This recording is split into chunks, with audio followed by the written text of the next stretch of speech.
semuanya, jadi di sini aku Talia, aku bakal wawancarain siapa di sini? Halo, nama aku Aulia, aku dari 11 S2. Oke Aulia, jadi pertanyaan pertama itu, mengapa perilaku individualisme itu dapat menurunkan semangat gotong royong? Oke, menurut aku perilaku individualis itu kan kondisi di mana seseorang itu mereka lebih bergantung sama dirinya mereka sendiri dibandingkan ke orang lain kan.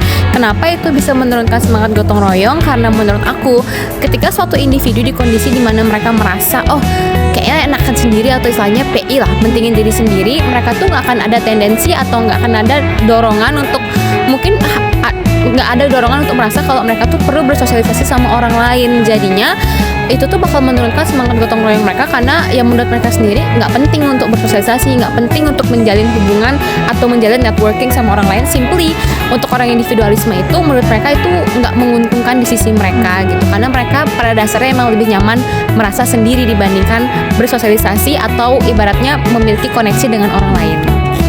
Terus yang kedua itu, apakah perilaku individualisme itu hanya terjadi di perkotaan?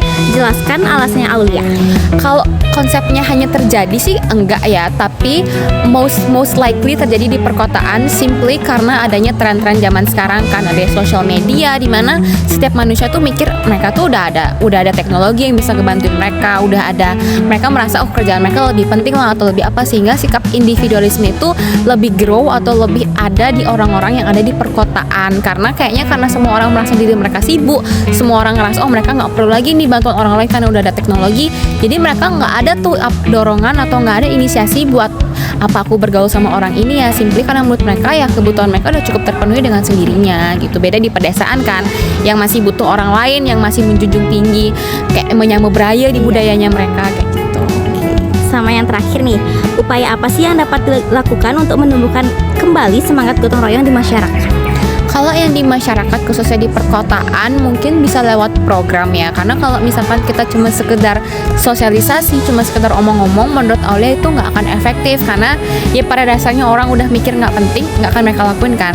Tapi kalau misalkan kita inisiasikan lewat program di mana mengharuskan mereka untuk oh emang kalian harus sosialisasi mau nggak mau, misalkan lewat Banjar gitu mendatangkan anak-anak muda, jadi kan mereka ada di forum di mana ya udah mereka mau nggak mau untuk bisa menjalankan semua program mereka harus kenalan sama orang lain, mereka harus bergantung sama orang lain gitu sih menurut Aulia.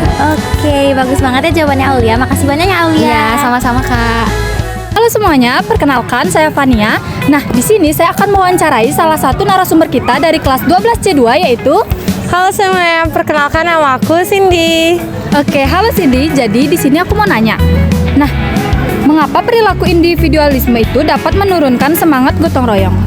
Kalau menurut aku pribadi, karena sikap individualisme itu menekan manusia untuk dia itu melakukan apapun sendiri. Jadi ketika ada sesuatu yang mengharuskan mereka gotong royong, itu mungkin karena udah habitsnya mereka itu individual sebagai orang yang introvert, mungkin bisa jadi mereka itu kalau ketemu kegiatan yang beramai atau melibatkan banyak orang, jadinya terkesan malas atau mungkin dia kayak menghindari gitu.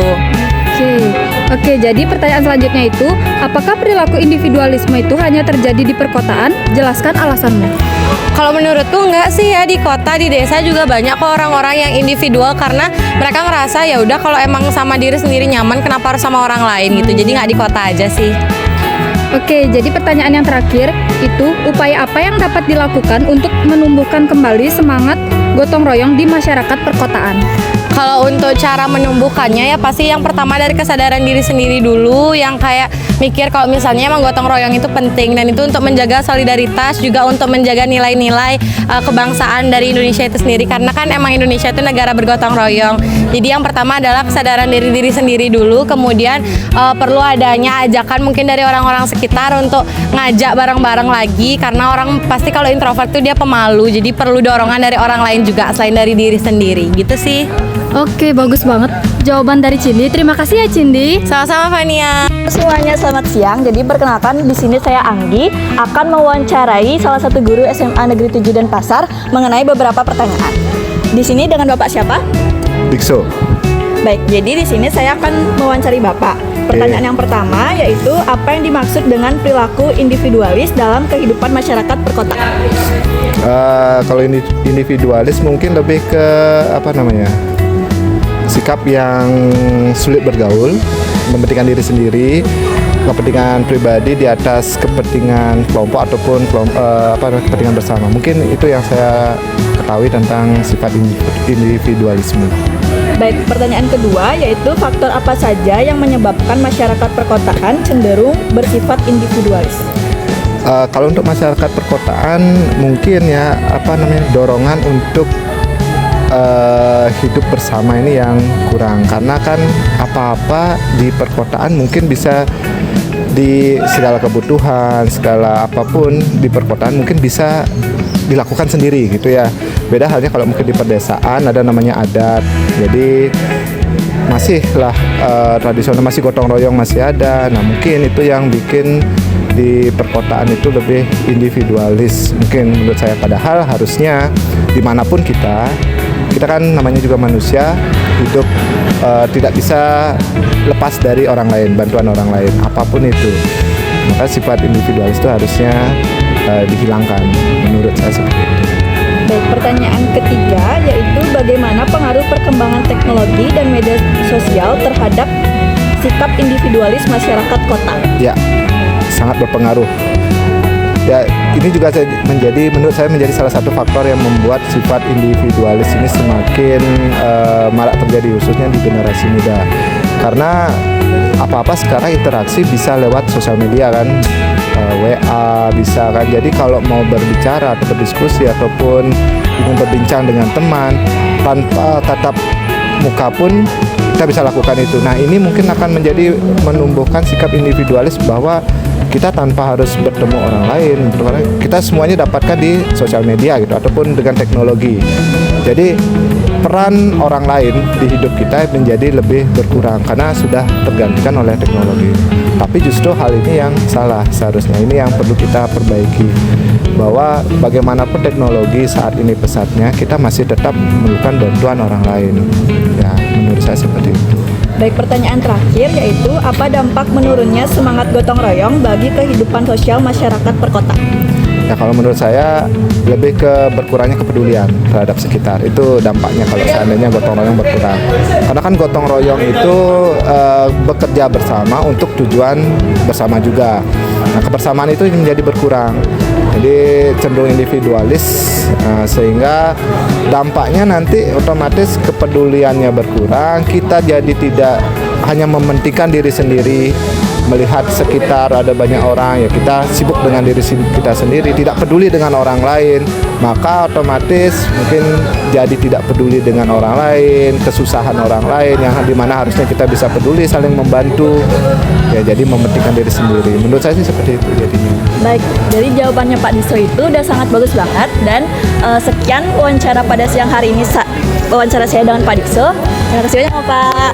Halo semuanya, jadi di kesempatan kali ini aku Indah kali ini dapat kesempatan untuk wawancara salah satu guru di SMA Negeri 7 Denpasar. Dengan Bapak siapa Pak? Baik, terima kasih. Saya dengan Bapak Ida Bagus Made Anabiasa, biasa panggil dengan Pak Abi. Bapak di sini mengajar mata pelajaran bahasa Indonesia. Oke, dengan Pak Abi ya. Nah, pada kesempatan kali ini Indah izin ngajuin beberapa pertanyaan ya Bapak ya. Yang pertama itu pertanyaannya, apa yang dimaksud dengan perilaku individualis dalam kehidupan masyarakat perkotaan menurut Pak Abi sendiri? Menurut pendapat Bapak, sikap atau perilaku individualis adalah di wilayah perkotaan ya, adalah suatu sikap di mana dari individunya enggan untuk melakukan sosialisasi maupun komunikasi dengan orang-orang di luar lingkungan keluarganya, seperti itu. Nah, pertanyaan yang kedua itu faktor apa saja sih yang menyebabkan masyarakat perkotaan itu cenderung bersifat individualis? Mungkin ada beberapa faktor, yaitu yang pertama karena unsur kepentingan yang mana orang-orang merasa sudah cukup akan dirinya, lalu unsur kesibukan, pekerjaan, lalu adanya unsur ekonomi, dan yang terakhir adanya unsur-unsur budaya yang mana sifat-sifat ideologi yang mungkin dihindari oleh beberapa orang seperti itu. Nah, setelah tahu faktornya, ini menurut Bapak yang ketiga pertanyaannya itu bagaimana pengaruh perkembangan teknologi dan media sosial terhadap sikap individualis masyarakat kota? Oke, pengaruh media sosial dan teknologi. terhadap individualis. Pengaruhnya sangat besar ya, bahkan mungkin itu menjadi salah satu pengaruh atau apa namanya itu ya, alasan kenapa orang-orang lebih individualis, karena menurut Bapak adanya teknologi maupun media sosial itu menjadi semacam jendela hitam, bahasanya jendela hitam ya, yang menutup pandangan orang terhadap dunia luar. Jadi mereka istilahnya hanya cukup di media sosial saja tanpa harus bersosialisasi secara langsung. Sama seperti kasus adanya istilah netizen, yang mana mereka itu lebih senang berkomentar tanpa tahu orangnya di mana dan bagaimana, tapi berkomentar seenaknya seperti itu dan tidak mempedulikan perasaan orang lain sih. Untuk pertanyaan yang terakhir, menurut Bapak apa dampak dari menurunnya semangat gotong royong bagi kehidupan sosial masyarakat perkotaan?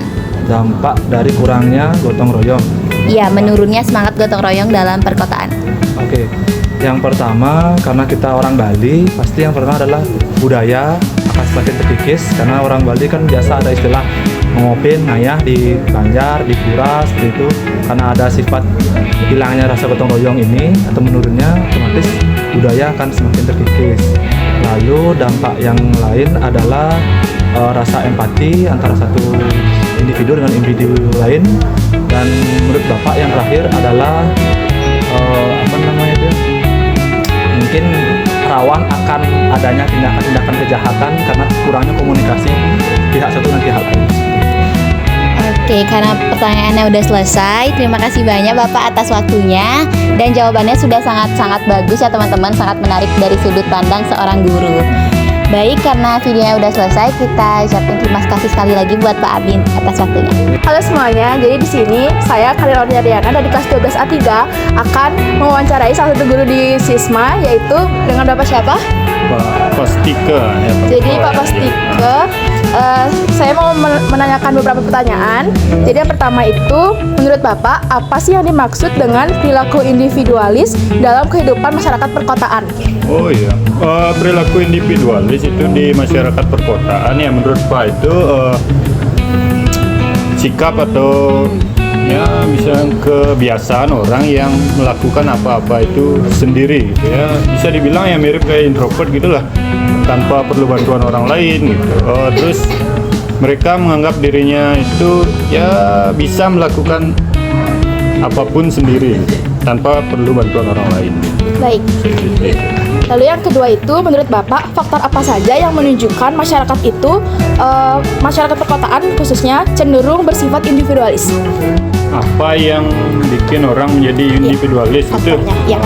Jadi mungkin kalau menurut pribadi Pak itu, terus selama Pak jadi guru gitu yang memperhatikan orang-orang, murid, siswa itu yang menyebabkan individualis itu biasanya yang pertama itu mungkin trauma gitu ya. Jadi salah satu siswa atau anak pernah dibully gitu, pernah dijauhi atau pernah nggak diajak berteman, makanya dia sendiri gitu. Terus ada juga kalau Pak lihat gitu memang sikapnya dia pengen sendiri gitu, dia itu lebih nyaman sendiri gitu, kayak nggak mau diganggu sama orang lain gitu, nggak mau berkomunikasi sama orang lain. Dan intinya dia lebih senang sendiri gitu loh. Jadi yang ketiga itu, dari faktor Bapak sebutkan, bagaimana sih pengaruh perkembangan teknologi dan juga media sosial terhadap sikap individualis masyarakat sekota? Oh ya, sosial media menurut Pak itu ya berpengaruh juga terhadap individu yang bersifat individualis, karena dengan memakai perangkat elektronik itu, contohnya kayak sosial media di HP gitu kan, dia itu interaksi dengan orang lainnya itu malah semakin berkurang. Kadang-kadang kalau Pak lihat gitu ya, kalau ada orang nongkrong gitu, malah lebih sering dia main HP, dia malah berkomunikasinya dengan orang yang tidak bersamanya di sana, malah dengan orang lain untuk komunikasi chat gitu. Nah ketika dia ketemu orang ini, berkomunikasi dengan orang yang lain yang jauh lagi. Kadang-kadang itulah yang menyebabkan orang itu menjadi individualis. Baik, yang terakhir itu, apa dampak menurunnya semangat gotong royong bagi kehidupan sosial masyarakat perkotaan? Yang bikin menurunnya sikap gotong royong atau semangat gotong royong di perkotaan itu ya seperti tadi itu gara-gara sikap yang individualis gitu. Terus karena mungkin pengaruh perkembangan teknologi juga gitu ya, itu yang menyebabkan orang jadi kurang dalam bergotong royong. Jadi anggapan mereka semua masalah itu bisa diselesaikan sendiri, padahal tidak semua masalah itu bisa diselesaikan sendiri. Perlu bantuan orang lain juga untuk menyelesaikan. Kadang-kadang skill atau kemampuan orang itu tidak semuanya bisa. Pasti perlu ada pelengkapnya itu, orang ini membantu ini, dia membantu itu, gitu. Ya, jadi itu yang menyebabkan. Itu aja. Sudah. Udah. Jadi terima kasih Pak ya sudah meluangkan waktunya untuk tugas wawancara kami. Terima kasih Pak. Iya.